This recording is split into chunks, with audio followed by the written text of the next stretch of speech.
Selamat pagi semua. Sehat selalu, amin. Penonton juga semua sehat, banyak rezeki ya. Pagi sambil ngopi, bro. Halo juga semua. Boyen, thank you. Tiar mo, karena silo ya. Tambah satu apa tadi, komen lagi. Karena kalau udah mencapai 1000 lebih itu dia lewatnya cepet gitu ya. Lagi ngopi, makan roti biasa dari dulu. Lahat, selamat pagi. Pagi juga, siapa tadi? Aduh, ngopi, yang penting ngopi ya. Salam kenal bun, salam kenal kembali ya, salam kenal kembali. Ngelek bun, biasalah seperti itu karena WhatsApp ku belum dipasang. Mudah-mudahan dalam bulan ini juga kepasang ya, biar kita nonstop siang malam ya. Ada di YouTube juga, ada di itu gitu. Seperti itu, bro. Pokoknya yang nggak keba akun siapa nih, Mbak Matgu. Nggak kebaca, bro, nggak kelihatan ya. Jadi thank you yang hadir, udah kasih gift kita semua di sini ya.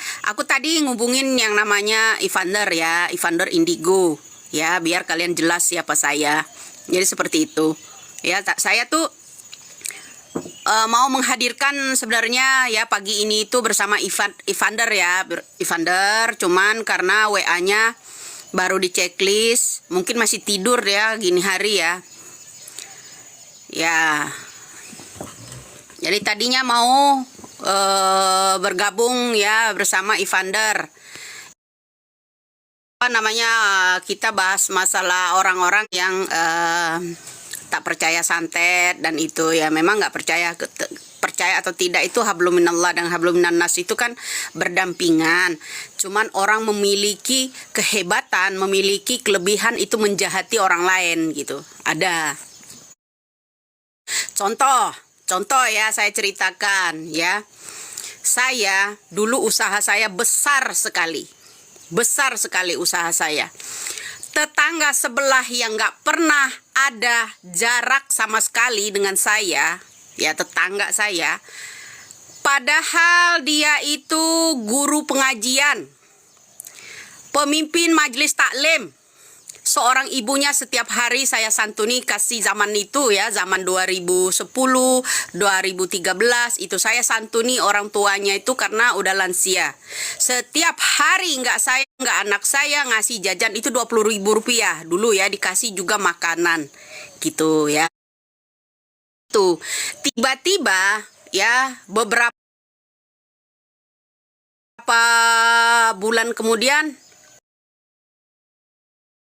saya heran, anak saya yang kecil tiba-tiba sakit gitu. Sakitnya itu nggak terdeteksi sama yang namanya dokter. Dikatakanlah sama dokter ya, anak ibu ada kelainan apa? Kelainan darah. Disuntiklah sama dia suntik apa gitu ya. Itu di Hermina, saya bawa ke Hermina ya. Saya menolak itu, anak saya tidak punya. Kalau mau asal suntik, saya harus ke laboratorium dulu, cek dulu darah anak saya, seperti itu ya. Nah itu satu, ya janggal dari saya. Jadi nggak jarak berapa lama, sholat maghrib ya bro, sholat maghrib itu ada bola api. Tetangga semuanya menyaksikan itu. Ada bola api besar banget masuk ketika saya mau sholat maghrib itu. Tapi saya hadapi sendiri. Dia mengarah ke barat perginya ya. Perginya ke barat dia. Seperti itu. Nah, berjarak beberapa minggu dari kejadian itu, ya tetangga saya ini teriak-teriak. Menyebutkanlah nama anak saya, nama saya.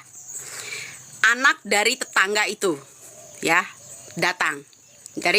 anak dari tetangga. Tiba-tiba dia muntah darah, menyebutkan nama saya, menyebutkan nama anak saya. Kalau kalian nggak percaya, ya, muntah darah, anak masih bujangan loh ya, yang kesurupan. Padahal saya tuh baik hati banget, nggak pernah punya masalah, nggak disangka-sangkanya, ya, nggak disangka-sangka lah bro, ya. Saya punya tetangga itu seorang pemimpin majelis taklim, ya, majelis taklim loh, pengajian, ya kan, seperti itu. Tapi nggak disangka-sangkanya, dia kesurupan, anaknya kesurupan, muntah darah, sebut nama saya, sebut nama anak saya. Malam itu juga saya berdiri di teras saya itu, meninggal malam itu juga anaknya. Tapi saya tetap berbuat baik, tetap saya kasih santunan walaupun dia udah meninggal, ya. Kemudian dia nggak punya air, saya kasih selang untuk memandikan jenazah itu. Itulah pengalaman saya tentang yang namanya orang pernah mengirimkan sihir melalui santet apa aja. Itu ya bro. Ya, kita nggak disangka-sangka. Ya, nggak ada orang di gang saya tuh nggak pernah saya santuni. Ya, terutama orang lansia. Setiap hari saya kasih makan, saya kasih yang namanya amplop tiap hari. Itu kalau saya nggak ada, mama udah kasih itu belum, dia sendiri yang kasih. Seperti itu bro. Tiba-tiba anak saya sakit, yang namanya darah kelainan itu yang membuat saya curiga. Itu satu, ya. Saya laboratorium, anak saya nggak kenapa-napa, dia mau minta suntik, saya menolak. Sembuh setelah itu anak saya. Kedua aja itu bola api mau masuk ke rumah saya. Jadi kebetulan saya berdiri di situ mau sholat maghrib dalam keadaan kami itu gelar sejadah, ya, mau sholat berjamaah di rumah. Jadi itulah anak saya tuh udah ketakutan jadinya dulunya, ya. Tiba-tiba berjarak beberapa minggu itu ada yang kesurupan. Tetangga saya sebut nama saya, sebut yang namanya. Makanya saya bilang sama anak saya, jangan lupa selalu sholat, jangan tinggalkan sholat, jangan tinggalkan mengaji. Itu. Jadi seperti itu, ya. Orang yang nggak percaya silakan, menurut itu, ya. Orang memiliki kehebatan, orang yang memiliki yang namanya kelebihan, tapi digunakan, menyalahgunakan kehebatan mereka itu bro, ya. Nggak nyangka-nyangkanya saya ada orang tetangga yang saya santuni, saya beri makan, ternyata kesurupan malam itu juga, muntah darah, sebut nama saya dan sebut nama anak saya. Yang gede sasarannya saya dan anak saya, karena anak saya yang gede itu perhatian sekali, ya, memberikan santunan. Setiap hari 20.000, ya kan, itu anak saya waktu itu 2010, 2000 sampai 2013. Baik,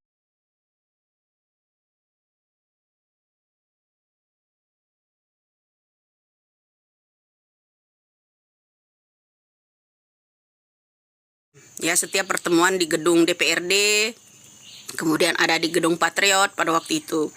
Nah seperti itu bro, lagi jaya-jayanya saya. Tiba-tiba yang nggak saya duga, itu ada orang kesurupan tengah malam jam 2, ya, menyebut nama saya, menyebut nama anak saya. Tapi saya hanya istighfar aja, ya. Cuman saya jawab begini aja dengernya, la haula wala quwata illa billahil aliyil azim. Itu aja, ya. Saya lambaikan tangan ke rumahnya. Itu aja bro. Nggak ini. Saya percaya Allah bersama saya, malaikat bersama saya. Meninggal jam 3:30 subuh itu juga. Setelah dia muntah darah, habis sebut nama saya dan sebut nama anak saya. Itu. Jadi ada ini nih ya, temannya si Genius, siapa ini? Genius Information. Ya, bocret kau katanya. Ya terserah. Ya itu kenyataan. Itu kenyataan. Sudah mati orangnya saat ini. Ya kan? Kita berbuat baik sama orang dengan tulus ikhlas. Yaitu mereka entah ada apa kok bisa dia ingin menjatuhkan saya, ya, apa ya, tidak ingin dalam usia muda saya itu saya udah sukses gitu, nggak mau tetangga kita itu. Seperti itu. Begitu juga dengan kita yang ada di media sosial ini, ya. Kita kembali ke tema masalah Vina, ya. Ada jagoan yang komen tadi, kecrot tadi, ya, bilang yang angkat kasus Vina itu adalah kami, katanya, setelah yang namanya tayang yang namanya bioskop, ya kan. Nah, makanya saya bilang, kalau saya sindir pula kan, bagaimana seandainya kasus yang namanya Marsina, kasus yang namanya Munir, kasus 98 kita angkat jadi film dulu, ya, siapa tahu nanti pelaku utamanya bisa tertangkap. Kok malah marah? Itu candaan saya kan? Ya ta? Candaan saya benar apa enggak? Siapa tahu saya bilang, itu bisa terungkap pelakunya. Ya dah. Itu candaan saya, dagelan saya, ya kan, waktu itu.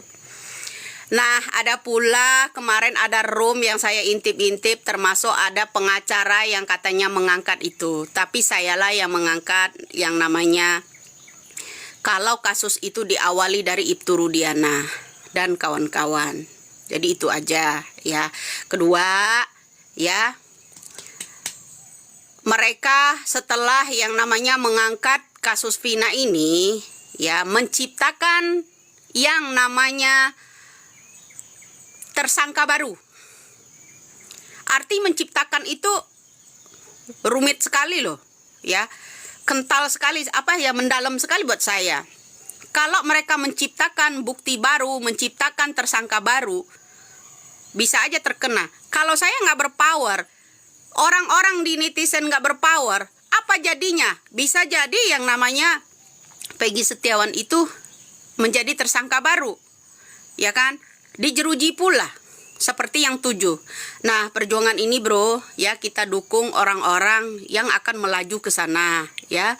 Salah satu ada orang yang telah menghubungi saya, jadi saya membina, mengasihkan jalan petunjuk itu, ya, untuk mengusut kasus ini, ya. Kita ingin membebaskan 7 tersangka itu dulu, ya. Kita ingin membebaskan 7 tersangka itu dulu. Kemudian Aep, Mel, Linda itu ada di tempat. Jadi mereka bertiga dikasih tugas, ya. Yang kesurupan asli yang pertama kali viralnya yang namanya agar dibuat film ini bukan Linda yang bergabung jadi kliennya Putri, bukan, ya. Boleh tanya sama yang namanya kakaknya, ya. Boleh tanya kalian sama kakaknya Vina, bukan. Suruh tayang kembali, ya. Untuk kakaknya Vina, suruh tayang kembali itu orang yang pertama kali kesurupan itu, ya. Bukan Linda yang sekarang kalau kesurupan itu ada jadwalnya gitu, ya kan. Itu Linda yang sekarang itu kliennya yang namanya siapa namanya? Putri, ya. Klien yang namanya Putri, ya ta? Nah, kalau kamu bilang cocoklogi itu banyak orang yang upload dulu, ya. Saya ikut-ikutan pasang tompel. Apakah dia itu seorang Lindahnya atau seorang ini? Sama masalah tompelnya dengan Linda, ya kan. Linda yang dibayar untuk kesurupan itu, ya. Jadi itu banyak orang. Kenapa? Memang saya berterima kasih sih sama Allah, ya, subhanahu wa ta'ala itu. Kenapa? Dia ngunjuk saya. Dari banyaknya orang upload itu hanya saya yang ditunjuk, ya kan. Saya akan laporkan, saya dibilang cocoklogi, saya dituduh pembunuh, ya kan. Saya tidak menuduh dia pembunuh, ya kan. Cuma cocoklogi tahi lalat orang-orang itu, ya, nemu di mana, ya kan. Nah, seperti itu. Kenapa? Alhamdulillah Allah menunjuk mereka, itu menunjuk saya. Saya berterima kasih sebenarnya, ya, karena cocoklogi itu. Maka kalian tahulah siapa Putri yang sebenarnya. Dari situlah, dari awalnya. Paham, ya? Jadi saya bersyukur, berterima kasih sama Allah Subhanahu wa taala karena saya pilihan mereka untuk dihajar mereka. Nah, seterusnya habis cocok logi, mereka bicara begini. Ya, mereka bicara gini. Ya, Widya menghalangi, ya termasuk Hotman Paris, menghalangi penelusuran mereka. Saya tidak mau mereka menciptakan tersangka baru. Saya tidak mau mereka menciptakan tersangka baru, termasuk yang namanya orang yang tidak bersalah seperti Peggy Setiawan. Modal mereka hanya yang namanya foto, kemudian motor smash, kemudian yang namanya minum-minum alkohol segala. Ya kan? Ya kan? Dibilang saya menghalanginya. Kalau saya tidak menghalangi mereka, ya, apa yang terjadi dengan Peggy Setiawan? Kuli Bangunan. Apa yang terjadi? Apa yang terjadi? Coba simak yang namanya video semalam ya, semalam. Ini masih Kompas ya. Kemudian ada yang ELC nanti hadir lagi ya. Mas Peggy sama yang namanya Pak Tony akan hadir juga di ELC ya. Kemudian ada lagi dua jadwal lagi ya, mereka akan dipanggil oleh televisi. Jadi kenapa terharunya Susno Duaji melihat langsung, datang langsung ya menemui yang namanya Peggy Setiawan? Karena hukum di Indonesia ini ya hanya per kelompok. Hukum itu digunakan orang oknum itu untuk golongan mereka agar mereka kuat mempertahankan jabatannya, mempertahankan gajinya. Itu ya, seperti itu. Nah, jadi itulah makanya korban dari yang namanya cicak PS Buaya pada tahun 2013 lalu itu Susno Duaji dan Antasari. Jadi paham. Korbannya adalah kayaknya bisa juga ya dibuat film ya. Film yang namanya Putra Raja Wali Citra.